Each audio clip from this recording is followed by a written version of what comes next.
लोणी तालुका आंबेगाव येथील रहिवासी संदीप दत्तात्रय पोपळघट वय 52 वर्ष यांचे अपघाती निधन झाले, तर त्यांची कन्या ऋतुजा पोपळघट वय 18 वर्ष ही जखमी झाली आहे। मोठी मुलगी अक्षता पोपळघट हिचा विवाह शनिवार दिनांक 30 रोजी दुपारी 3 वाजता थापेवाडी येथील मंगल कार्यालयात पार पडला।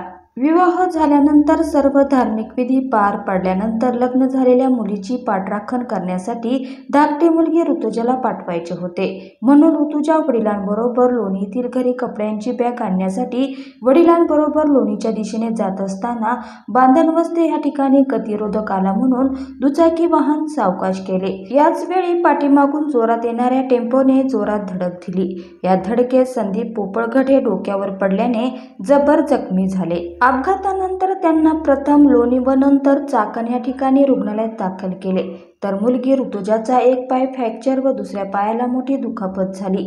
वडील संदीप पोपळघट यांच्यावर उपचार चालू असताना त्यांचे रविवारी रोजी पहाटे निधन झाले।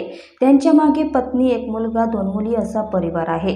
बेल्ले ते जेजुरी या राज्यमार्गावर गेल्या 4-5 वर्षात अनेक मोठे अपघात झाले असून अनेकांना आपला जीव गमवावा लागला आहे।